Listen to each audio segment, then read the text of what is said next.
What's up, everybody? Thank you for coming back. If this is the part 2 video for doing after I just replaced my rear springs on my Civic right there, and I'm doing a little bit of adjustments on it.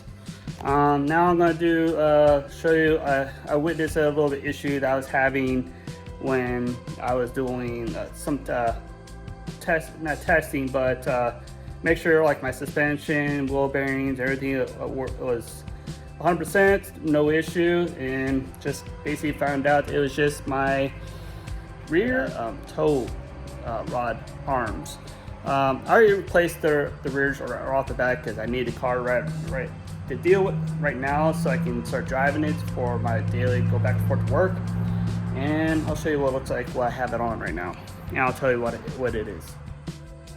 Alright guys, this is what I have put on my rear suspension. I got Hard Race tow arms for the rear, but this time I got hard rubber bushings on it instead of the spherical metal, just because I was having a lot of issues wheel play, and these are really easy to sprint toward how I put it on.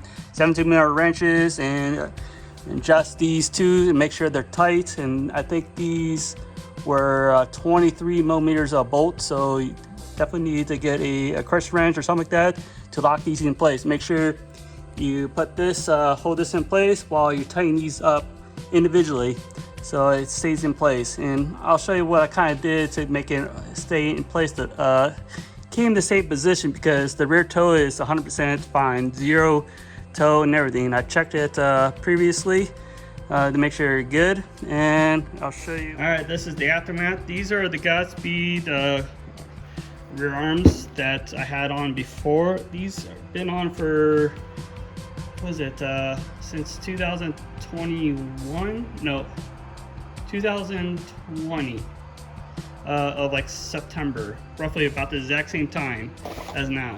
So I'm going to show you what it kind of looks like. The rubber coating that kind of protects the bearing from eating up, that is gone. So on both sides, and it's basically just shot.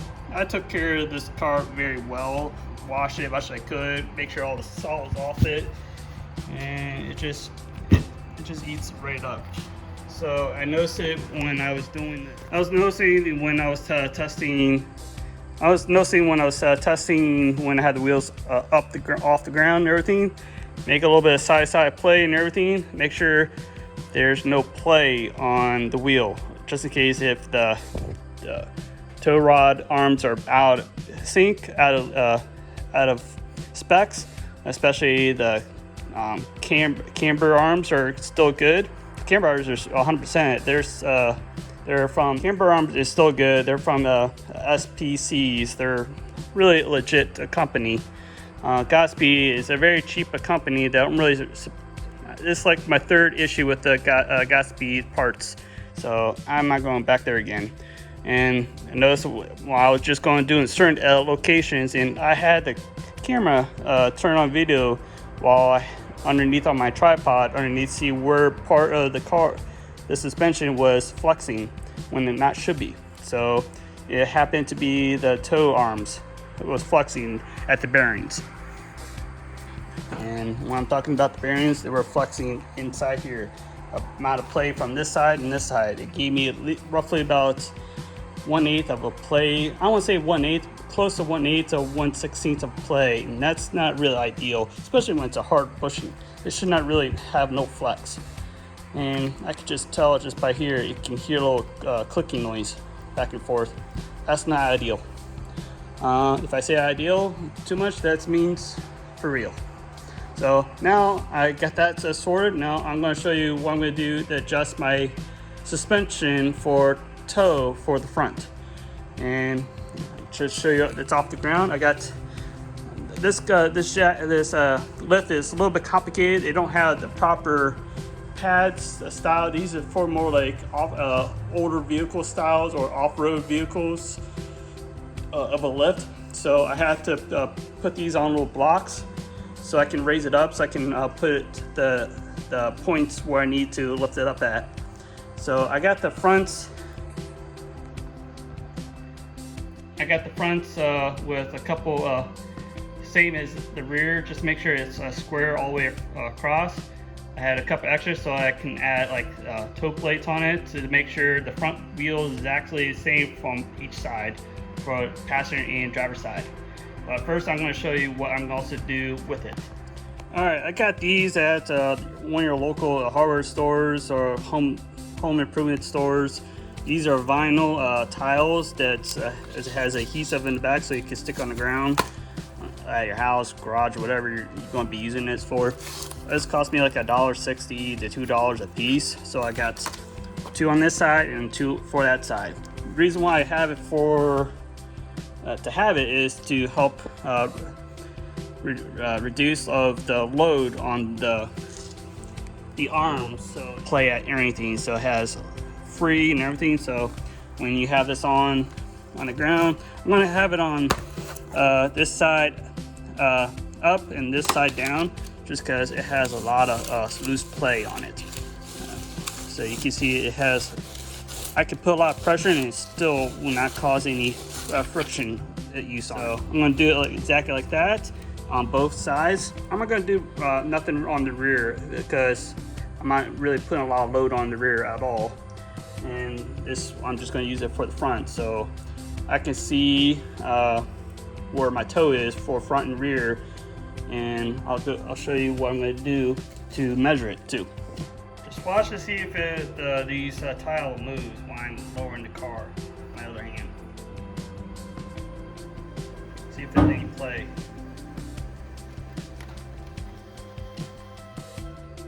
Doesn't seem very much. That's a good sign, but you always have to make sure. Alright, now I kind of laid out how I'm going to adjust the toe and check the toe by having 4 of these jack stands on each corner of the car. Close as possible, like within the wheel, from the wheel to the center. The center cap is the best location to stick this at to get the proper measurement.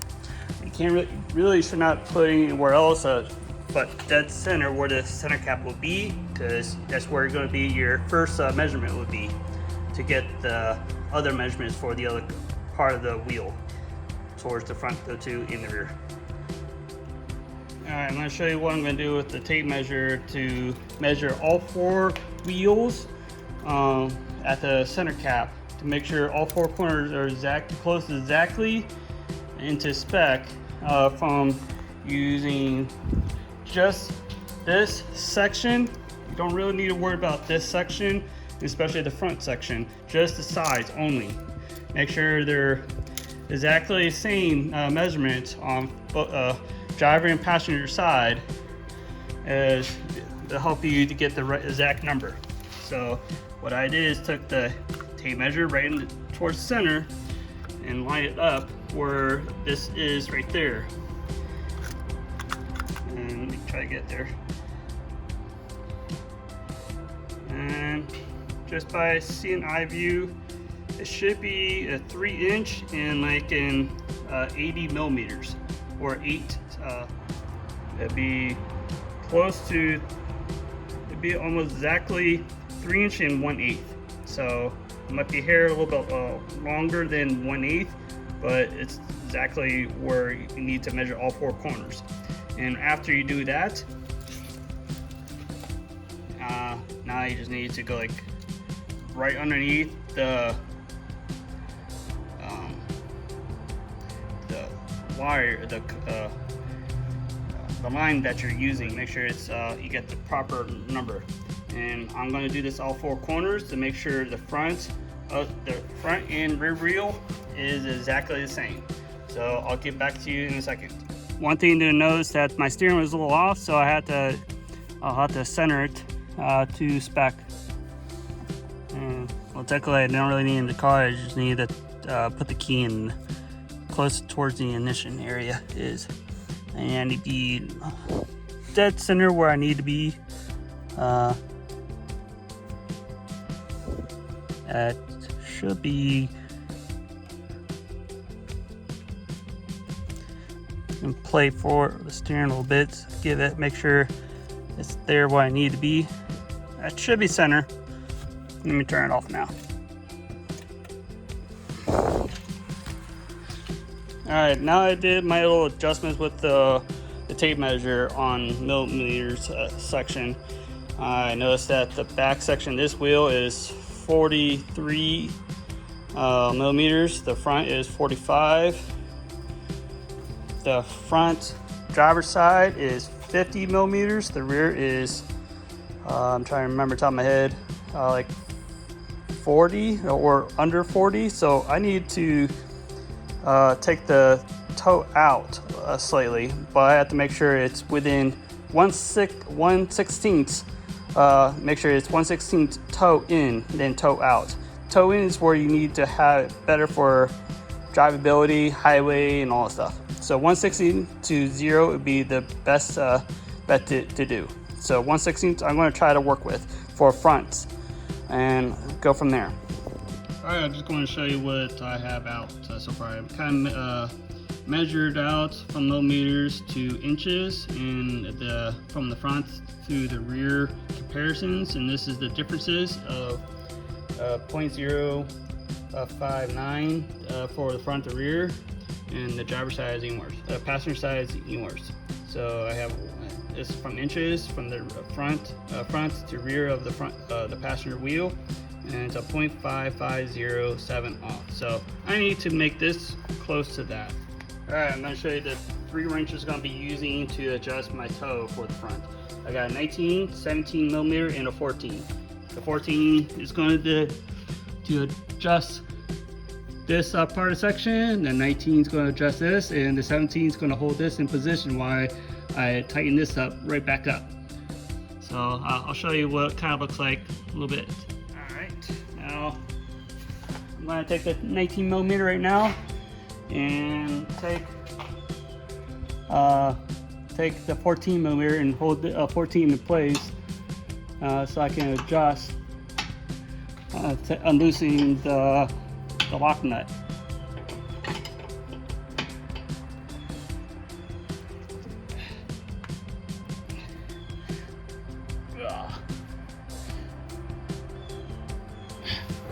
Give me a second, I'll put a glove on. 19 by hand. I might have to take a small torch heat to it just to break it loose.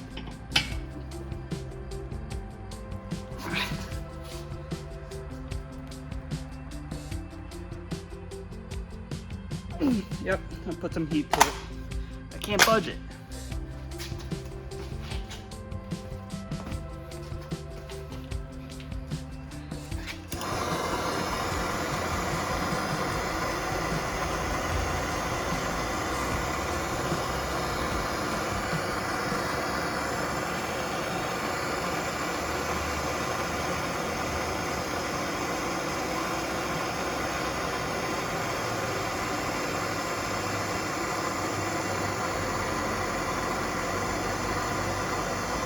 Try that.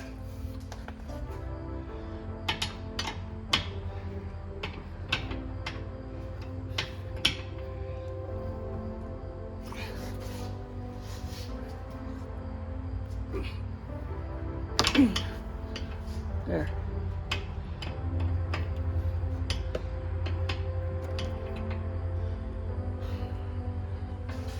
All right, I broke it loose, but I definitely need to take the nut a little bit more inward so I have more thread to go in with.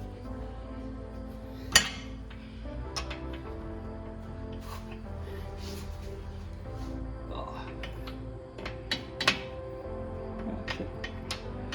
Wrong direction. Make sure you have the 14 on while you do adjustments.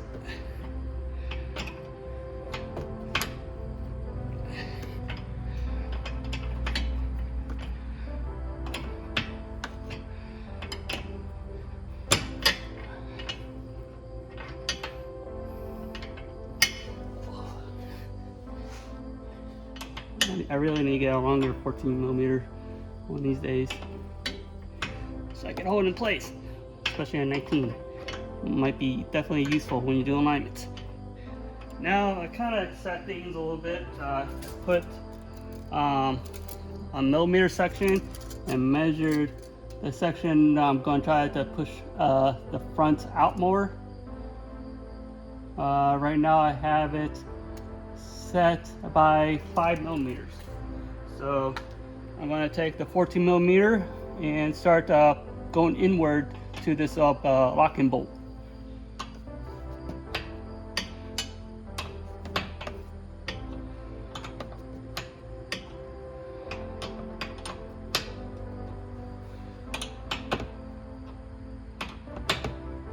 So it's right on snug.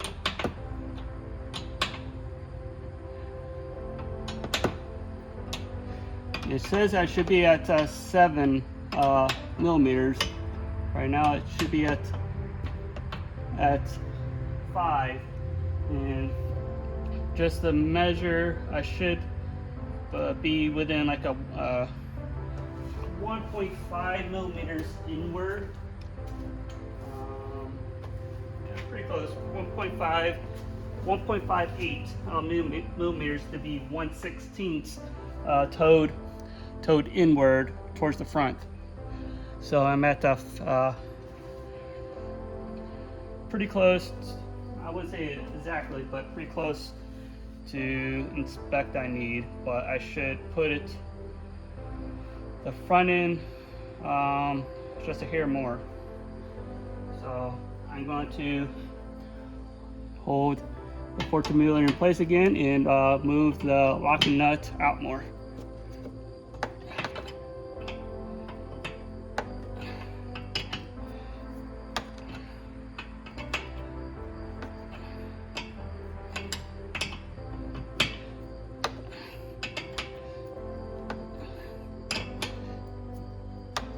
Now I have where I wanted to be, so I'm going to take the 17 millimeter and locking nut and tighten down in place. Basically, I'm trying to fight against each other. All right, that's tight. Now, just to look at my observation on my paper for the driver's side, I don't need to touch it at all. It's actually in spec compared to the passenger side. So I'm gonna go lower down and put the lines on the jack stands and see where it's measured at. All right, after I did my first adjustments on the passenger front, doing roughly about 6 millimeters just by threads, I measured it, and it looks like I went from 50 front to 36 front, and the rear 36 rear to 45.5 in the rear. But let's go figure this out. So it looks like I'm going to, after I adjusted about 6 millimeters with the threads on it, so I'm going to go do half that, push it back in, so 3 millimeters. All right, after I've done my third time putting the wire on to measure the passenger side, I got really close. I'm within 3 millimeters of variations from the front to rear. So what I'm going to do is just leave it off from this video, and if you need some information, just message me into the video chat comments section, and we can talk if you need to. Yeah.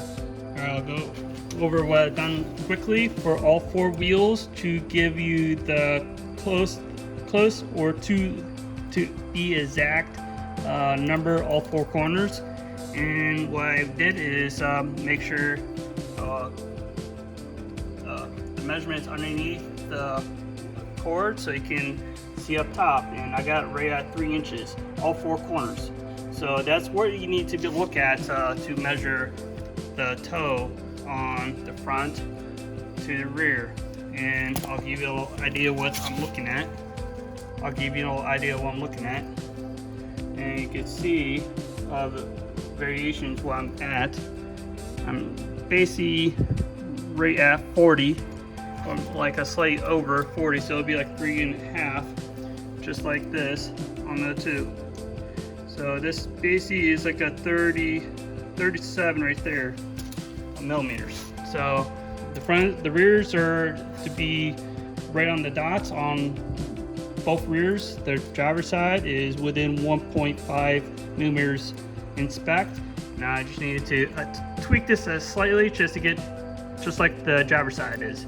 So this would be, so I made just like a ideal adjustments on a second additional measurement. So I have 40 right here, 37 on the rear passenger side. This is the front passenger side. And just to give you an idea, this is actually the differences from the front to rear in inches and decimals. If you're going to as a fraction, it's going to be in between 1/8 and 1/16. But I want to be close to what the passenger side would be, the driver's side, I mean, right almost at the money. So I'm going to turn it like a half degree. Yeah, maybe like a 1 turn, and that should be set. Maybe like a half a millimeter or so, just to play by eye. And after that, I'm going to do my oil change and send it. So if you like this video, you like some detailed content like this, I can do it, but I also do some videos of me driving and stuff like that here and there. I do have a possibly event coming soon, so I might do something on that when I get a chance. So thank you for watching this video, and please subscribe if you can.